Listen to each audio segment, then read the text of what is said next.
नमस्कार दोस्तों, मेरा नाम ऋषभ मंडल है और मुझे सिविल सेवा परीक्षा 2018 में 58वां रैंक प्राप्त हुआ है। मैं आज यहाँ दिल्ली नॉलेज ट्रैक के प्लेटफॉर्म से आपको पॉलिटिकल साइंस और इंटरनेशनल रिलेशन के बारे में स्ट्रैटेजी बताऊंगा अपनी।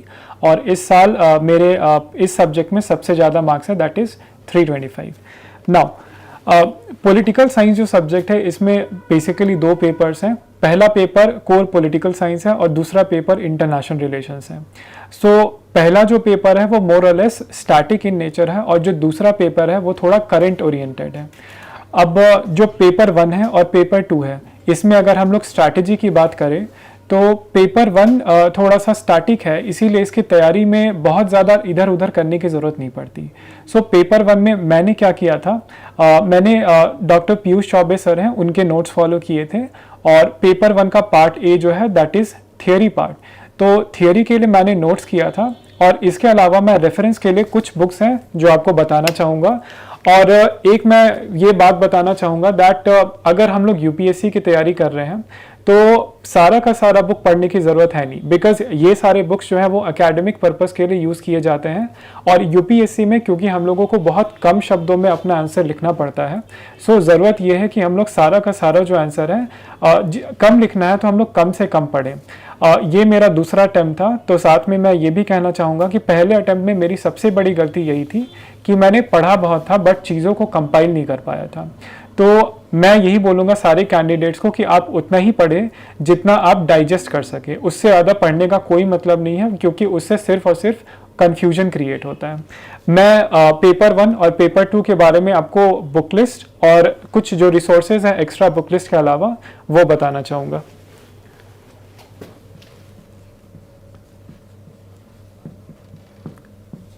पेपर 1 की अगर हम लोग बात करें तो इसमें दो सेक्शन है, सेक्शन ए और section B.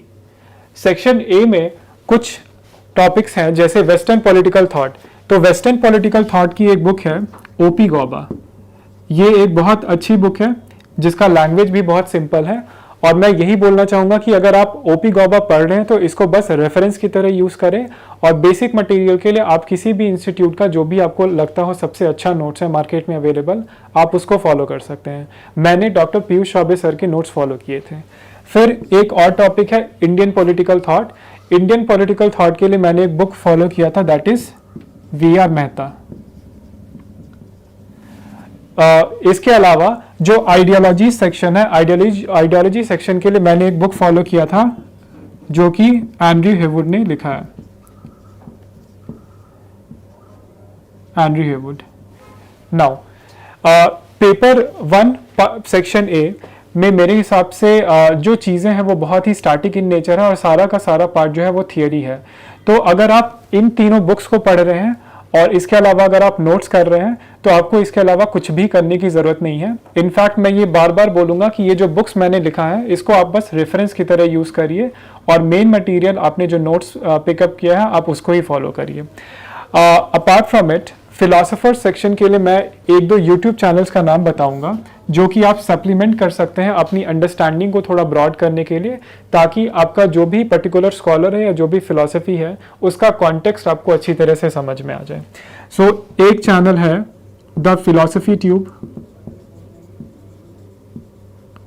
The philosophy tube. इसमें जो कई सारे थिंकर्स हैं, ज़्यादातर वेस्टर्न थिंकर्स, उनके बारे में ब्रीफ आपको 4-5 मिनट में छोटे छोटे वीडियोस मिल जाते हैं। तो इससे होता क्या है कि आपका जो थिंकर है उनके बारे में आपको थोड़ा पता हो जाता है और उसके अलावा उनका जो कॉन्टेक्स्ट है, जो भी उन्होंने थियरी दिया है वो कॉन्टेक्स्ट पता चल जाता है। इससे आपको आंसर राइटिंग में काफ़ी आसानी मिलती है। और ऐसे ही एक और यूट्यूब चैनल है जिसका नाम है the school of life, the school of life. Now ये जो यूट्यूब दोनों चैनल्स हैं ये आपके थिंकर्स के लिए हैं जो कि आपके पेपर 1 के सेक्शन ए में काम आएंगे और पेपर 2 के सेक्शन ए में भी काम आएंगे, जो सारा पेपर 2 का फिलॉसफी पोर्शन है। अब मैं सेक्शन बी के बारे में बताना चाहूँगा जो कि इंडियन गवर्नमेंट एंड पॉलिटिक्स के बारे में है, आईजीपी सेक्शन जिसको बोलते हैं। सो पेपर बी में जो पहले दो टॉपिक्स हैं उसमें हम लोग देखेंगे कि Indian national movement and perspectives of Indian national movement है। तो इसके लिए मेरे हिसाब से मॉडर्न हिस्ट्री में हम लोगों ने जितना पढ़ा है उसके अलावा कुछ भी एक्स्ट्रा पढ़ने की ज़रूरत नहीं है।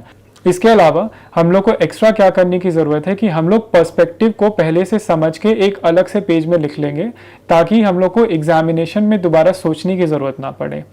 और जो IGP सेक्शन है, that is Indian polity section, उसके लिए मेरे हिसाब से जो हम लोग इंडियन पॉलिटी पढ़ते हैं GS में उतना सफिशिएंट होता है।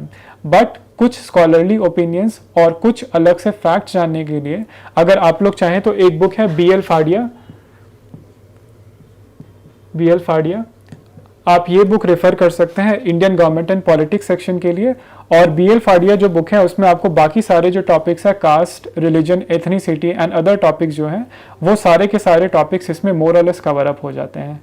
एक मेरी सलाह बस आप सभी से ये चीज़ है कि अगर आप इस सेक्शन में डील कर रहे हैं तो सारा का सारा आपका जो मेहनत है वो पढ़ने में नहीं जाना चाहिए। अगर आप कुछ एक्स्ट्रा करना चाहते हैं तो एक चीज़ कर सकते हैं, दैट सारे के सारे न्यूज़पेपर में हफ्ते में एक दिन बुक रिव्यूज़ आते हैं। सो अगर जो लास्ट के 3 टॉपिक्स हैं सेक्शन B में, उसमें caste, religion, ethnicity and social movements in India है, इन सारे टॉपिक्स के लिए जो भी नया रिसर्च हो रहा है इंडिया में, तो कुछ बुक्स और उनके बुक रिव्यू आप बस अपने नोट्स में अपडेट कर लीजिए, ताकि आपका जो आंसर है वो फ्रेश हो जाए। एंड बिलीव मी, ये जो एक्स्ट्रा आप काम करते हैं आधे और 1 मार्क्स के लिए, क्यूमुलेटिव सेंस में यही मार्क्स आपको एक एज प्रोवाइड करता है, जिससे आप अच्छे मार्क्स ला सकते हैं। नाउ अब हम लोग शुरू करते हैं पेपर 2।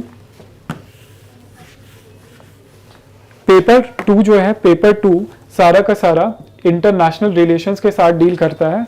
और इसमें शुरू में सेक्शन A में एक छोटा सा सेक्शन है, that is comparative politics.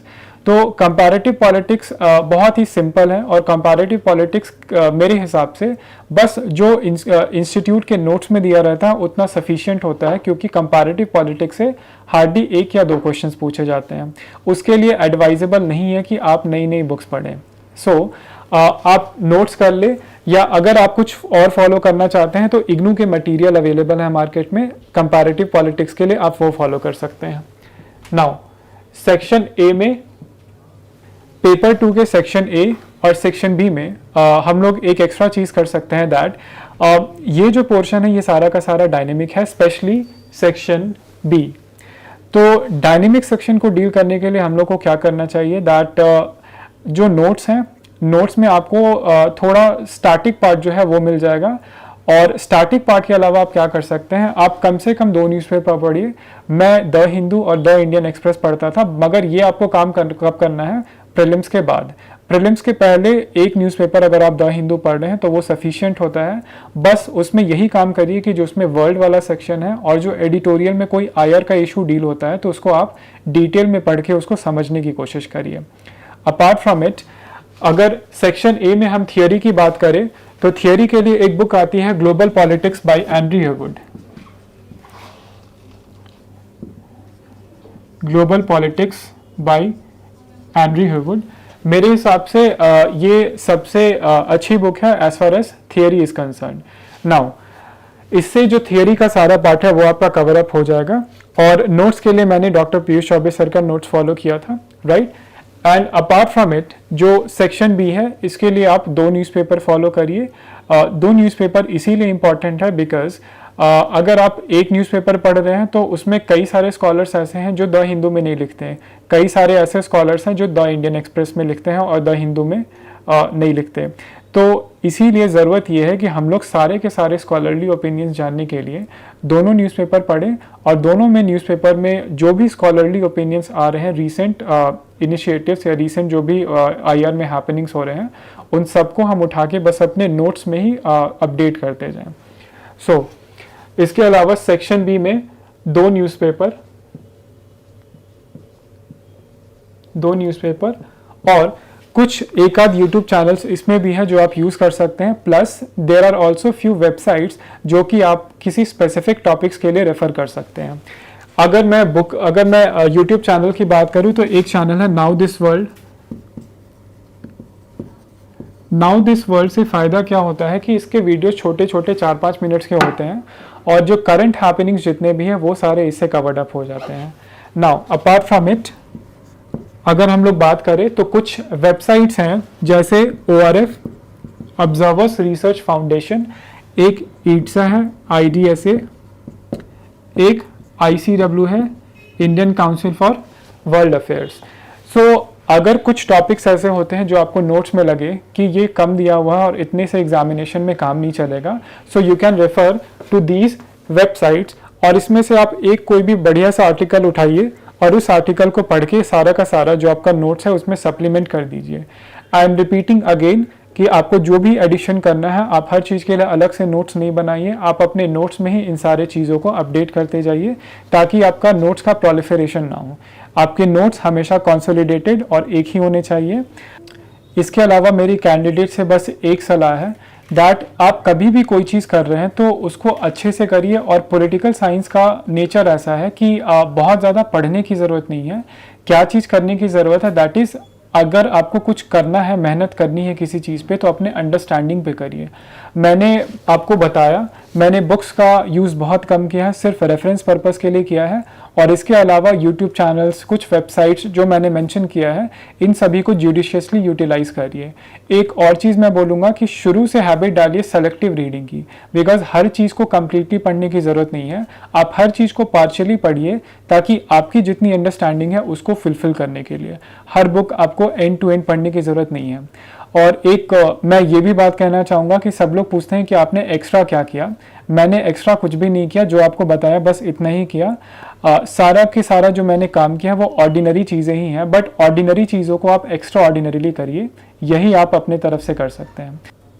Examination के पहले अगर आपको कुछ एक्स्ट्रा मार्क्स चाहिए तो 300 तक तो आपको मार्क्स अच्छे से आ सकते हैं, but for those extra points what we can do is, हम लोग को कोशिश ये करना चाहिए दैट जो सारे के सारे स्कॉलर्स हैं, उनके बुक्स हैं और स्कॉलरली ओपिनियंस हैं, उसको हम लोगों को लिखना है एग्जामिनेशन पेपर में। फॉर दैट आप एक शॉर्ट नोट सारे के सारे टॉपिक्स का प्रिपेयर कर लीजिए, जिसको आप एग्जामिनेशन के पहले 4 से 5 दिन में पूरा का पूरा सिलेबस रिवाइज कर सकें।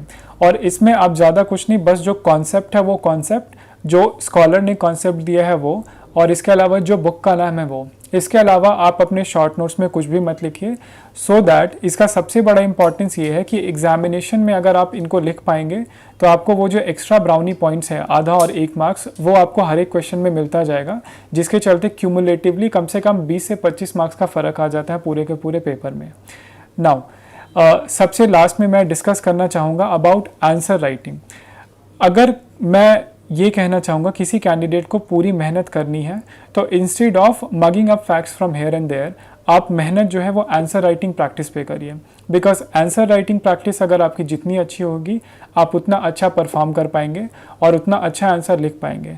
हो सकता है किसी भी टॉपिक पे आपको इन्फॉर्मेशन कम हो, बट अगर आपकी आंसर राइटिंग प्रैक्टिस स्ट्रांग है तो आप उस कम इन्फॉर्मेशन में भी एक बहुत अच्छा आंसर फ्रेम कर सकते हैं। नाउ एक जनरल फॉर्मेट हम लोग आंसर का डिस्कस कर सकते हैं फॉर पॉलिटिकल साइंस। एक आंसर में 3 एलिमेंट्स इंपॉर्टेंट है, that is intro, introduction, body और कंक्लूजन। हम लोग को एक जनरल रूल बना लेना चाहिए that in every question we have to mention at least 2 scholars.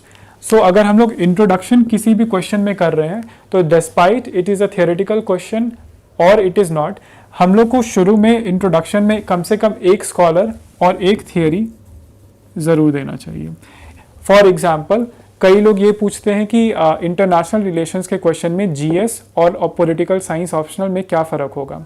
So now in GS हम लोग को स्कॉलर और उनकी ओपिनियंस लिखने की कोई ज़रूरत नहीं होती, बट अगर हम लोग ऑप्शनल का लिख रहे हैं, if we are writing about Indo Japan relations, तो इंडो जापान रिलेशन में जो भी थियोरी हमने पेपर 2 के पार्ट ए में पढ़ा है, उसमें एक थियोरेटिकल पर्सपेक्टिव हम लोग इंट्रोडक्शन में दे सकते हैं। अपार्ट फ्रॉम इट, अगर हम लोगों ने एक थियोरी से शुरू किया है और एक जनरल इंट्रोडक्शन दिया है, तो हम लोग को ये भी कोशिश कर सकते हैं that we start our answer with any quote. फिर हम लोग अगर बॉडी पे आए तो बॉडी में डिस्पाइट ऑफ क्वेश्चन की क्वेश्चन में क्रिटिसिज्म पूछा गया है या नहीं पूछा गया है, क्वेश्चन में एक्सप्लेनेशन देने के बाद हम लोग को थोड़ा सा छोटा सा क्रिटिसिज्म हमेशा हर एक क्वेश्चन में एड अप करना चाहिए। इट इज़ एडवाइजेबल कि आपका जो भी क्रिटिसिज्म है, अगर वो स्कॉलरली क्रिटिसिज्म हो तो ज़्यादा अच्छा है। एट दी एंड अगर आप कंक्लूजन की बात करें तो कंक्लूजन में always try to balance your answer. अगर आपने क्वेश्चन कुछ भी पूछा गया हो, अगर आप किसी भी आइडियोलॉजी या किसी भी थियरी या किसी भी प्रैक्टिकल फैक्ट का अगर क्रिटिसिज्म कर रहे हैं, तो उसमें आप कुछ पॉजिटिव्स, कुछ नेगेटिव्स अपने बॉडी में लिखिए और कंक्लूजन में एक बैलेंस्ड कंक्लूजन दीजिए, और conclusion at the same time practical भी होना चाहिए। अब पॉजिटिव का मतलब ये नहीं होता कि जो प्रैक्टिकल चीज़ें हैं आप उसको कंसिडरेशन में नहीं लें। फॉर एग्जांपल, अगर हम लोग इंडो पाकिस्तान रिलेशंस के बारे में एक आंसर लिख रहे हैं, तो इंडो पाकिस्तान रिलेशंस में कंक्लूजन में आप जाके लिखें that yes the condition is very pathetic and we need a lot of hard work to deal with this crisis. और इसके अलावा आप कुछ थियोरेटिकल पर्सपेक्टिव डालने की कोशिश करिए again in the conclusion. Theory जो हम लोगों ने पेपर 2 के सेक्शन ए में पढ़ा है, उतने थियरीज काफ़ी होते हैं। हम लोग गलती क्या करते हैं कि हम लोग उन थियरीज को यूज़ नहीं कर पाते हैं अपने आंसर में। तो अपने आंसर को जीएस से अलग बनाने के लिए बस यही एक्स्ट्रा चीज़ करनी पड़ती है, डैट आपको एक थ्योरेटिकल पर्सपेक्टिव से लिखना पड़ता है।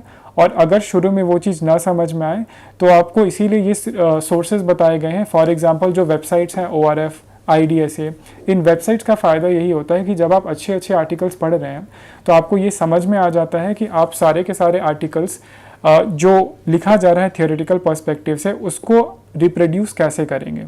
सो अगर आप ये करने में सक्षम हो गए, उसके अलावा बहुत ज़्यादा मेहनत करने की ज़रूरत पड़ती नहीं, क्योंकि अगर आपको मेहनत करना है फिर तो चीज़ों को रिवाइज करने में करिए।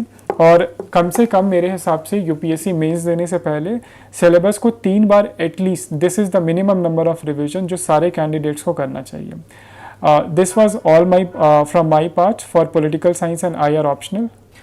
This was all about answer writing. और इसके आगे मैं कुछ और एड ऑन्स देना चाहूँगा, कुछ जनरल पॉइंट्स जो सारे के सारे कैंडिडेट्स फेस करते हैं while preparing for this examination. पहला डाउट उसमें से ये है कि अगर कोई चीज़ छूट जाए, अगर हम लोग कोई चीज़ पढ़ नहीं पाए एग्जामिनेशन के पहले, तो क्या उससे नुकसान होगा। नाउ यूपीएससी का सिलेबस इतना ब्रॉड है कि हम लोग को नहीं पता दैट कौन सा पार्ट कहाँ पे आ जाए। सो इसके लिए सिंपल स्ट्रैटेजी यही है कि आप अपनी जो रीडिंग है उसको ब्रॉड रखें, जितना हो सके उतना ब्रॉड रखें। नाउ किसी भी चीज़ के वर्टिकल डेप्थ में बहुत ज़्यादा जानने की ज़रूरत नहीं है, बट हॉरिजॉन्टल एक्सपेंशन आपके नॉलेज का बहुत वाइड होना चाहिए। अपार्ट फ्रॉम इट, अगर इसके अलावा भी आप कोई क्वेश्चन कर नहीं कर पा रहे हैं, अगर आपके पास नॉलेज नहीं है उतना उस क्वेश्चन के बारे में, सो आंसर राइटिंग प्रैक्टिस का इंपॉर्टेंस यहीं पे आता है। If you have practice enough, तो धीरे धीरे आपको जो क्वेश्चंस में कम आता है उसके बारे में भी लिखने की आदत हो जाती है। सो अगर आप कोई क्वेश्चन डील कर रहे हैं तो उसके बारे में आपको थोड़ा तो पता ही होगा। फॉर एग्जाम्पल, पिछले साल मेंस में एक क्वेश्चन आया था जिसका आइडिया मुझे कम था थोड़ा। क्वेश्चन में ये पूछा गया था कि what was the impact of advent of Shri Chaitanya Mahaprabhu on the course of भक्ति मूवमेंट। सो अब मुझे फर्स्ट इंस्टेंस में समझ में नहीं आया कि ये क्वेश्चन एग्जैक्टली पूछता क्या जा रहा है, तो मैंने थोड़ा 1 मिनट ध्यान दिया और क्वेश्चन को समझने की कोशिश की। देन आई रियलाइज कि इसमें 2 चीज़ पूछे गए हैं, एक तो चैतन्य महाप्रभु के बारे में और दूसरा भक्ति मूवमेंट के बारे में। सो मैंने दोनों के बारे में एक एक पैराग्राफ लिखा। फिर मैंने ये देखा कि दोनों के फीचर्स थोड़े थोड़े अलग से हैं। सो नाउ आई रियलाइज कि क्वेश्चन एग्जैक्टली क्या पूछना चाह रहा था। That question was asked that Shri Chaitanya Mahaprabhu के चलते क्या क्या चेंजेस आए भक्ति मूवमेंट में। तो दोनों में जो भी चीज़ें, जो भी फैक्टर्स टैली नहीं कर रहे थे, इट इज़ वेरी ऑब्वियस कि वही सारे चेंजेस आए होंगे। तो इस तरह से आप किसी भी क्वेश्चन से डील कर सकते हैं। और इसके अलावा कुछ एक जनरल क्वेश्चंस होते हैं जो कैंडिडेट्स कई बार पूछते हैं, जैसे हैंडराइटिंग का कितना इम्पैक्ट पड़ता है। हैंडराइटिंग का बहुत ज़्यादा इम्पैक्ट नहीं पड़ता। अगर कोई चीज़ का इम्पैक्ट पड़ता है तो दैट इज़ योर प्रेजेंटेशन। सो हो सकता है आपकी हैंडराइटिंग बहुत ही ज़्यादा अच्छी ना हो, मगर आपका प्रेजेंटेशन आपके हाथ में है। सो प्रेजेंटेशन पे हमेशा ध्यान देना है। और अगर मान लीजिए आपको कोई क्वेश्चन में कम आ रहा हो, या फिर कई बार होता है कि टाइम की स्कैरसिटी हो, तो इस केस में इंस्टेड ऑफ राइटिंग पूरा का पूरा क्वेश्चन, आप क्या कर सकते हैं कि सिर्फ एक छोटा सा डायग्राम या ग्राफिकल फॉर्म में उसको प्रेजेंट करने की कोशिश करिए, ताकि आपका टाइम भी बच जाएगा और मार्क्स ऐसा नहीं है कि उसके चलते बहुत ज़्यादा वैरी करेंगे। अपार्ट फ्रॉम इट, यूपीएससी में 3 घंटे में अराउंड 20 क्वेश्चंस करने रहते हैं, जिसमें कम से कम 3,500 से 4,000 वर्ड्स लिखने पड़ते हैं। This was all from my side. I wish all the very best and thank you very much.